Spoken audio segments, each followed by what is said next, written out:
It's another edition of Time About the Movies. We're wrapping up June 1990, looking at the weekend of June 29th. And we've got two movies that would unfortunately end up on many people's worst of the year lists, myself included. But let's start with the first one, the biggest of the newest releases, and that was Tom Cruise in the race car action drama that was Days of Thunder.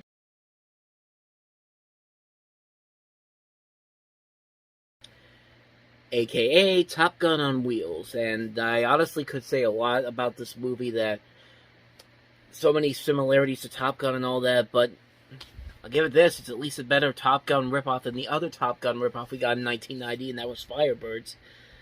But at the same time, yeah, this movie really, really is not all that good. I mean, yeah, it is basically Top Gun on wheels. It's like so many of the action sequences, so many of the characters, so much of the script, so much of the dialogue, so much of everything that happens in this movie. It really is. It's essentially that Top Gun taking place in NASCAR instead of being like taking place in the military and using fighter jets and all that kind of stuff. And I mean, there's a lot of great talent here. Tony Scott's a great action director. Robert Towne wrote this. He also wrote Chinatown. Tom Cruise took part of the script for this. You have the same the same duo that did Top Gun, Don Simpson and Jerry Bruckheimer. A great cast that includes Cruise, Duvall, Randy Quaid, Nicole Kidman, Carrie Ann Moss, Michael Rooker, John C. Reilly. But yeah, the movie itself just doesn't have that same spark, you know. When it's trying to be something. They should have gone for something different, but it just goes to so many similar levels that Top Gun did, that, quite honestly, if I had not seen Firebirds, I would say this is straight up one of the worst Top Gun ripoffs of all time. But I actually have come to kind of give this movie a little more credit after watching Firebirds. But because at least they're doing something slightly different here. Instead of it taking place with fighter jets, it's now race cars and NASCAR and all that. But it still doesn't make it a good movie. I mean, the action sequences might still look nice nowadays, and maybe there's some decent stuff here. I mean, I'll give him this: Tom Cruise is not terrible in this movie. He is giving it his all. He is trying his best to work with a really lackluster script here. You kind of expect better from Robert Towne, even though this was kind of where his career was kind of taking a downfall, and most of the scripts he was putting in and wasn't working out as well as they did when he was making films like Chinatown and all that. But yeah, honestly, I really don't have any more to say about this movie. It's a major step down to Days of Thunder, at least with I should say a major step down from Top Gun. Major step down from Top Gun. I am not gonna re-edit all that but yeah, it's a major step down from Top Gun for Tony Scott and Tom Cruise. It's just too much similar to Top Gun that there really is no fun to it. At least Top Gun, as flawed of a movie as it is, a heavily flawed movie, there's still stuff in there that still holds up with the test of time. Nothing in this movie holds up at all. I mean, nothing really holds up with this movie at all. It just doesn't work. It's just a movie that does not work as well as I think they wanted it to. And I just didn't see the appeal. I just didn't see why it needed to exist. Maybe if it had a better script, maybe if it was just straight up copying everything from Top Gun, you could have had something here. But overall, it's just a mediocre movie. It's a mediocre movie that has very few elements that kind of make it somewhat watchable, but it really is one of the worst movies of the year, quite honestly. It's a movie that I don't think worked well at all. It's a movie that's instantly forgettable. I don't see the appeal of the lasting power of it, unlike Top Gun. But yeah, that's my thoughts on Days of Thunder. So let's go ahead and move on to the next movie. And at least for Days of Thunder, I can say it was a whole lot better than the next movie, Bill Cosby and Ghost Dad.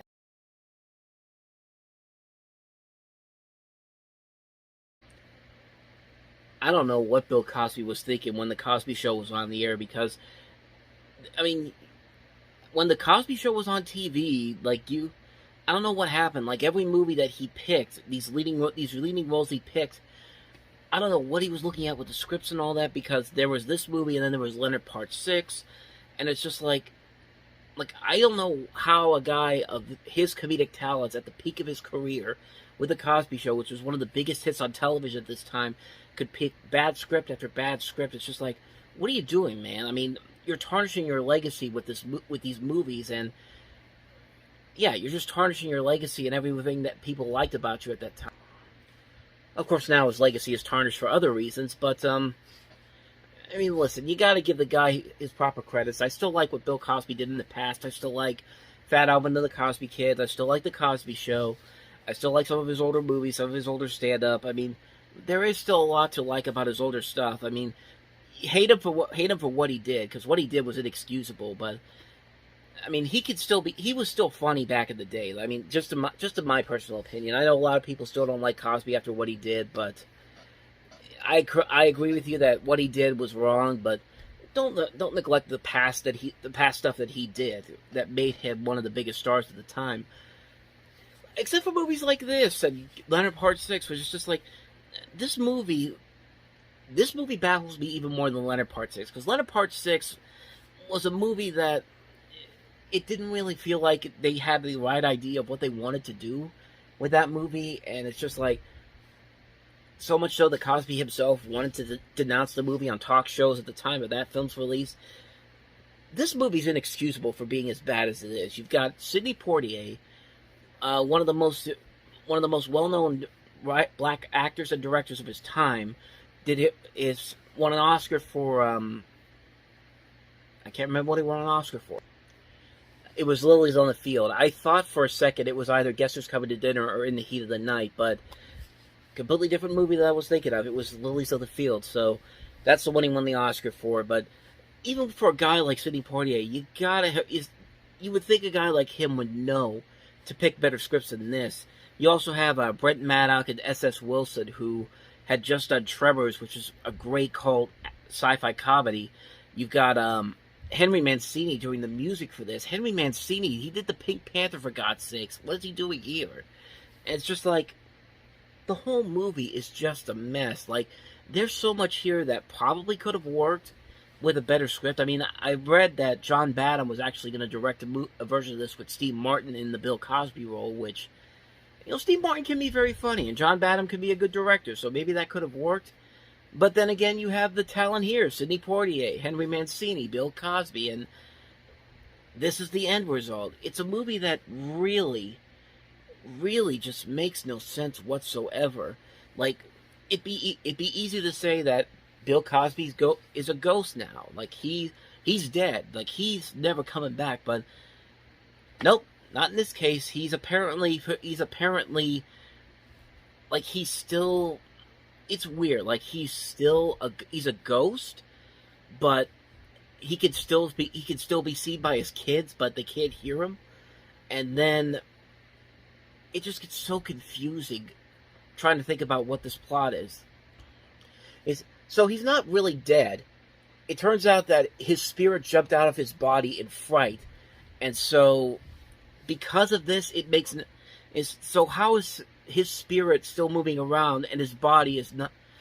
Is it just like, it's so confusing? And then the daughter gets killed, and then it's the same thing in a bizarre way too, because the older daughter trips on a pair of skates from the little sister, and she falls on the steps. She's seriously injured, and she ends up in the same situation. And she's just like, you know what? Screw it. I want to go run around as a ghost too. Screw my body. And then it's literally a non-conflict 5 minutes after that happens. It's just everything in this movie is so clustered, so screwed up, makes no sense whatsoever.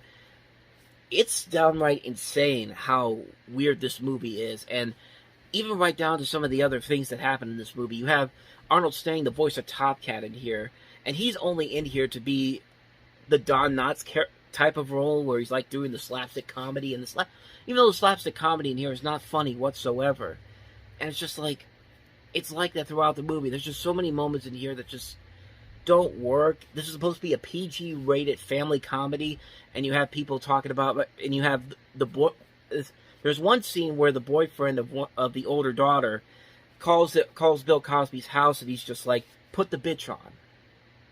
I mean, just, do you realize how stupid this is? This whole movie is so stupid.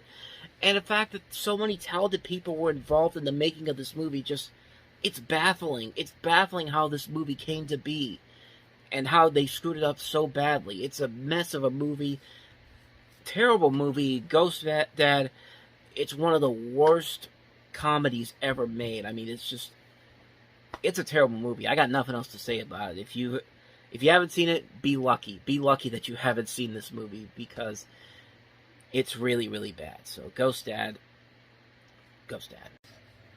So, with that said, that's going to wrap up another edition of Time About the Movies. We will jump into 4th of July weekend next time around, July 6, 1990. And surprisingly, the two movies that came out didn't open on July 4th. They waited 2 days after the holiday to put these movies out.